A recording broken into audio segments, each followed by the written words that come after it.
Yop tout le monde, c'est Jaiko, j'espère que vous allez bien la famille après une absence pratiquement de 2 mois, j'espère que vous pétez la forme. Pour ma part, ça va nickel, j'ai passé pratiquement 2 mois en Tunisie, 2 mois de bonheur on va dire, j'ai eu quelques petits soucis, j'ai eu quelques petits problèmes comme tout le monde, hein, ça arrive, quand tu pars au bled, ainsi de suite. Et c'est vrai que je me suis absenté pendant 2 mois. J'allais vous faire pas mal des choses, j'allais vous faire des lurbex, comme je vous ai promis sur Twitter, que j'allais visiter des maisons hantées, que ça existe dans mon village. Mais en parlant avec le monsieur, avec le propriétaire de la maison, il a refusé tout simplement, car lui, il a réfléchi, enfin, il pensait qu'une vidéo sur YouTube, ça va lui faire, on va dire, une mauvaise réputation ou une mauvaise publicité, si vous préférez, pour sa maison. Et dans ce cas-là, il y aura aucun locataire qui va louer sa maison. Mais il n'a pas compris que les vidéos, ça sera en français et que pratiquement aucun Tunisien qui va regarder cette vidéo, on va dire, ou même ceux qui regardent sa vidéo, enfin, ceux qui regardent ma vidéo, et vont pas aller lui parler, car tout le monde, ceux qui habitent dans mon village, ils le savent que sa maison, elle est ultra hantée. Mais bon, il a refusé. J'ai même envoyé des cousins, mon père, ce que vous voulez. Et pourtant, c'est le pote à mon père. Mais il a refusé. Totalement, je suis entièrement désolé la famille. Alors, un petit conseil pour ceux qui partent, en vacances. Maroc, Algérie, Tunisie, Libye, ce que vous voulez, faites vraiment attention.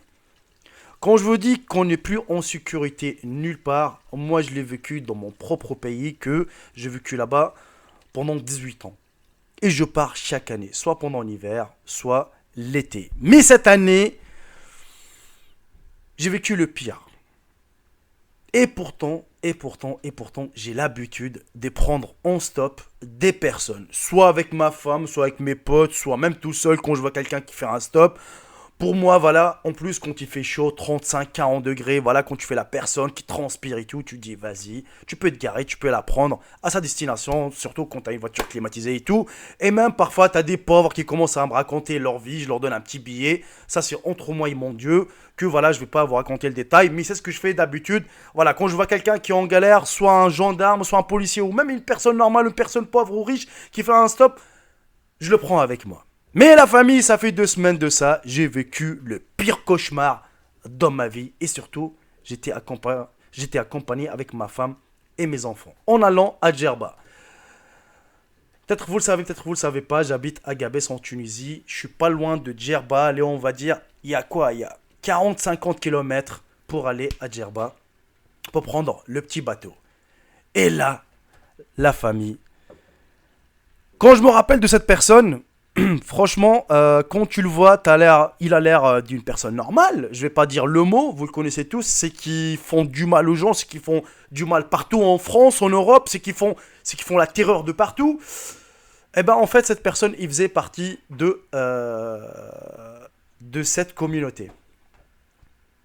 D'ailleurs, vous allez me poser la question pourquoi je suis parti à Djerba. J'ai eu quelques petits problèmes, j'ai eu quelques petits soucis et je voulais carrément oublier. Donc je suis parti avec ma famille pour louer une petite chambre à Djerba, une petite chambre à l'hôtel, piscine et tout, histoire d'oublier un peu ce qui s'est passé car j'ai vécu quelques petits soucis, c'est comme tout le monde, hein, donc je vais pas vous raconter des détails. Et c'était vers 14 h ou 15 h, en roulant, je vois une personne, en fait, juste après le Dodane, tu vois, parce que nous, là-bas, les Dodanes, c'est pas des Dodanes normaux comme ici en France, c'est des montagnes, mon pote, tu vois. C'est-à-dire, tu es obligé de ralentir.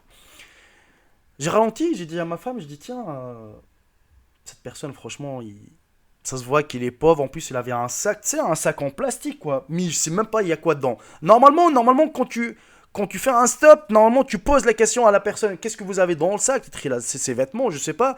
Et voilà, tu vois. Mais moi, j'ai pas réfléchi, comme vous savez. Enfin, j'ai dit, moi, je suis très très gentil. Donc voilà, j'ai pas réfléchi à ça. Je dis, bon, vas-y, hein, y a pas de souci. Je m'arrête, je dis à ma femme, je dis, tiens, on s'arrête pour cette personne. Ça se voit qu'il est âgé et tout. Pourquoi pas? Elle me dit, ouais, y a pas de souci et tout. Dites-vous que ma femme était à côté de moi, était assise à côté de moi dans ma voiture. Il y avait mes 2 gosses et la personne, je lui dis, monte par derrière. Franchement, quand il est monté dans la voiture, il avait un visage sombre, un regard sombre et surtout, on l'a donné à boire, à manger. Je me rappelle des raisins, on avait des raisins avec nous, tu sais, je conduisais, je mangeais des petits raisins et tout. Donc je dis, tenez, monsieur, vous voulez manger? Il m'a dit oui, y a pas de souci. Je dis, tenez, vous voulez boire de l'eau? Il m'a dit oui, y a pas de souci. Donc je donnais et tout. Mais je regardais dans le rétroviseur, tu sais, celui du milieu, il a un de ces regards il arrêtait pas de fouiller son sac et me regarde. Tu sais, comme s'il allait sortir un truc. Comme s'il il allait sortir une arme, un couteau, un truc. Je sais même pas. Franchement, jusqu'à maintenant, je suis même terrifié. Je- Rien que je réfléchis, rien que je pense comment c'est passé. Vraiment, j'étais terrifié. Et, et en moi-même, je dis, ah Rabbi, j'espère qu'on va arriver à destination. Surtout, la route, elle est déserte. Il y a personne. Et c'est ce qui m'a fait encore plus le doute, ce que ma femme, elle m'a regardé, genre, cette personne, elle est pas normale. Elle a ressenti la même chose. Mon fils, il a eu peur, tu sais, rien qu'avec le regard du monsieur, mon fils, il s'est baissé tout doucement. Et après tout ça, la famille, on trouve quoi? Un barrage de police, et le mec, il a fait quoi? Il s'est caché derrière nous. C'est-à-dire, cette personne, elle est recherchée. Mais on ne sait même pas pourquoi. On ne sait pas pourquoi. Et surtout, il a sorti son téléphone portable pour dire à ses deux potes qu'il le rejoignent dans un... Enfin, de toute façon, comment on appelle ça? Le Jorf. Je ne sais pas si vous connaissez, si vous êtes déjà parti en Tunisie. En fait, quand tu vas à Djerba, tu as le Jorf. Après, tu vas prendre le bateau pour aller à l'île de Djerba, tu vois. Nous, c'est le Jorf, c'est là où on va prendre le petit bateau. Là, il y a du monde, les flics, ainsi de suite, gendarmes, ce que vous voulez. Et c'est là, quand il a appelé ses potes, la famille, sur la vie de ma race, sur la vie de ma mère, c'est là où j'ai flippé. Je dis, putain, j'espère qu'ils vont pas nous faire un faux barrage, qu'ils vont pas nous arrêter, ils vont casser ma voiture, ils vont m'agresser, agresser ma famille. Enfin, je, ça commençait à... Enfin, je commençais à avoir 10 films dans ma tête. Et c'est là où je pose la question, monsieur. Je dis, monsieur, vous descendez où exactement? On me dit, non, non, tu peux conduire au genre, de toute façon, il y a mes potes qui vont me rejoindre et tout. Mais le problème, c'est qu'il arrêtait pas de fouiller dans son sac.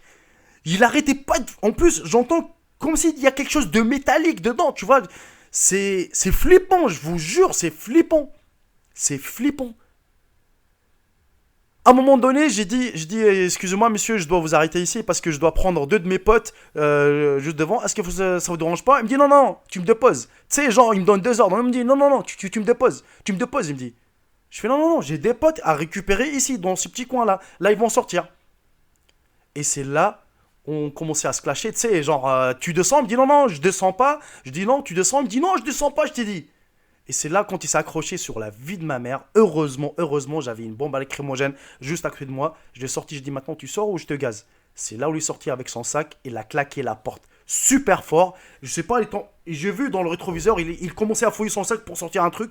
Et moi, j'ai roulé comme un dingue. Alors, je sais pas du tout. Peut-être il est recherché, peut-être il est comme les personnes que j'ai dit qui font du mal. Mais jusqu'à maintenant, la famille, imaginez rien que l'histoire, imaginez juste que j'étais genre un mec, il se dit vas-y, tranquille, peut-être c'est un mahboul, peut-être c'est un fou ou quoi que ce soit, et que j'ai déposé qu'il va rencontrer ses potes. Imaginez rien que le film, imaginez rien que le scénario avec ma femme et mes 2 gosses, avec mes 2 bébés. Qu'est-ce qu'ils vont me faire? Personnellement, je serai plus en vie, je pense. Ma femme non plus, mes enfants non plus. Surtout que j'écoutais, tu sais, des musiques, du rail, du rap, de tout ce que tu veux. Et le mec m'a dit, ouais, voilà. Il me dit quoi? Il me dit, éteins-moi cette musique et mets-moi du courant. Je le regardais, je dis, j'ai pas de courant déjà dans ma voiture, des une. De deux, j'écoute ce que je veux, c'est ma voiture. C'est moi qui t'a fait plaisir déjà pour t'emmener où tu veux, à ta destination.